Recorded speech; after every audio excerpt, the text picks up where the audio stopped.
ચંદ્રશેખર આઝાદ આ નામ સાંભળતા જ આપણા મનમાં શું આવે છે? હિંમત, બલિદાન અને એક અતૂટ સંકલ્પ, બરાબર ને? આજે આપણે આ જ મહાન ક્રાંતિકારીના જીવનની એ ગાથામાં ઊંડા ઉતરીશું જે આજે પણ લાખો લોકોને પ્રેરણા આપે છે. પણ સવાલ એ છે કે આ સફર શરૂ ક્યાંથી થઈ? કેવી રીતે એક સામાન્ય યુવક ચંદ્રશેખર તિવારી ક્રાંતિની આગનું પ્રતીક બની ગયા, આઝાદ બની ગયા? જુઓ, આ નામ પાછળ ખાલી એક શબ્દ નથી, પણ એક આખી કહાણી છે. તો ચાલો શરૂઆત કરીએ એમના પહેલા પ્રકરણથી. એક નામ, એક ઓળખ. આ એ ઘટના છે જેણે એક કિશોરને ક્રાંતિનું જીવંત પ્રતીક બનાવી દીધો. જરા વિચારો, ઉંમર કેટલી? માત્ર 15 વર્ષ.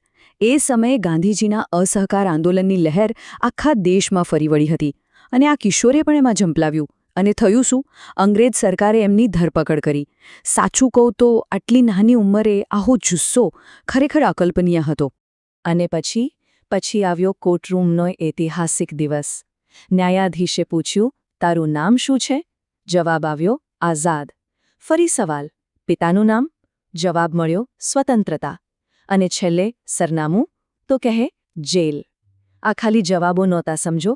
આ તો સીધો બ્રિટિશ સામ્રાજ્યના મોં પર તમાચો હતો. બસ એ જ ક્ષણથી ચંદ્રશેખર તિવારી હંમેશા માટે આઝાદ તરીકે ઓળખાયા. ફરીથી યાદ કરજો આ આંકડો, 15. ફક્ત 15 વર્ષની ઉંમર. આ ઉંમરે આવી હિંમત, આવું સમર્પણ, એ સાબિત કરતું હતું કે એમની અંદર ક્રાંતિની કેવી જ્વાળા સળડી રહી હતી. હવે આગળ વધીએ એમના જીવનના બીજા પડાવ પર. ક્રાંતિના માર્ગે પ્રથમ પગલું. અહીં એમના જીવનમાં એક મોટો વળાંક આવ્યો, જે એમને અહિંસાના માર્ગથી સશસ્ત્ર ક્રાંતિ તરફ લઈ ગયો. ચાલો જોઈએ કે આવું કેમ અને કેવી રીતે બન્યું. જુઓ, એ સમયે આખો દેશ અસહકાર આંદોલનના જોશમાં હતો. પણ એક ઘટના બની, અને ગાંધીજીએ અચાનક જ આ આંદોલન પાછું ખેંચી લીધું. હવે આઝાદ જેવા જે હજારો યુવાનો હતા, જેમણે પોતાનું બધું જ દાવ પર લગાવી દીધું હતું, એમના માટે તો આ એક બહુ મોટો આઘાત હતો. અને આ જ નિરાશામાંથી એક નવી દિશાનો જન્મ થયો. એમને સમજાઈ ગયું કે આઝાદી હવે ખાલી શાંતિપૂર્ણ વિરોધથી નહીં મળે, એના માટે ક્રાંતિ જ કરવી પડશે. અને બસ અહીંથી જ એમણે હથિયાર ઉઠાવવાનો પાક્કો નિર્ણય કરી લીધો. તો હવે વાત કરીએ ત્રીજા અધ્યાયની, HSRAના કમાન્ડર.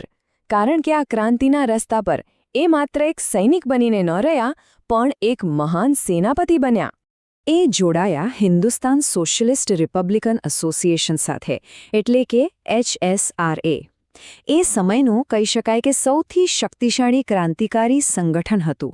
અને પોતાની ગજબની હિંમત અને રણનીતિને કારણે બહુ જલ્દી એ એના કમાન્ડર ઇન ચીફ બની ગયા. એમના નેતૃત્વમાં HSRAએ અંગ્રેજ શાસનના પાયા હલાવી નાખ્યા. આમાંની સૌથી જાણીતી ઘટના કઈ? તો એ હતી 1925ની કાકોરી ટ્રેન લૂંટ, જેનો હેતુ શું હતો? બ્રિટિશ ખજાનો લૂંટીને ક્રાંતિની મશાલને વધુ તેજ બનાવવાનો. અને હવે આપણે એમના જીવનના એ અંતિમ પ્રકરણ પર આવી ગયા છીએ. વિભાગ 4, આખરી શ્વાસ સુધી આઝાદ. આ એક ક્ષણ છે જ્યાં એમણે પોતાના નામને ઇતિહાસમાં અમર કરી દીધું. તારીખ હતી 27 ફેબ્રુઆરી 1931. જગ્યા અલ્હાબાદનો આલ્ફ્રેડ પાર્ક. એક બાતમીદારે ગદ્દારી કરી, અને અંગ્રેજ પોલીસે આઝાદને ચારે બાજુથી ઘેરી લીધા. પણ આઝાદ હાર માને એવા નહોતા. એકલા હાથે કલાકો સુધી લડતા રહ્યા, અને પછી એમની પિસ્તોલમાં બચી માત્ર એક જ ગોળી. અને ત્યારે એમણે એ નિર્ણય લીધો જેણે ઇતિહાસ રચી દીધો. એમને પોતાની પ્રતિજ્ઞા યાદ આવી, એમને પોતાનું વચન યાદ આવ્યું, દુશ્મન કી ગોલિયોં કા હમ સામના કરેંગે. આઝાદ હી રહે હૈં, આઝાદ હી રહેંગે. અને બસ આ પ્રતિજ્ઞા પૂરી કરવા દુશ્મનના હાથે જીવતા પકડાવા કરતાં એમણે શહીદી પસંદ કરી. એ છેલ્લી ગોળી એમણે પોતાની કાનપટ્ટી પર મારી દીધી. તેઓ જીવ્યા પણ આઝાદ અને શહીદ પણ થયા આઝાદ. તો ચંદ્રશેખર આઝાદનું જીવન આજે પણ આપણી સામે એક સવાલ મૂકી જાય છે, ખરું ને? કે શું આપણે આપણા સિદ્ધાંતો અને આપણી આઝાદી માટે એટલા જ પ્રતિબદ્ધ છીએ? એમની અતૂટ પ્રતિજ્ઞા આજના જમાનામાં આપણને શું શીખવી શકે છે? આ સવાલ પર વિચાર જરૂર કરજો.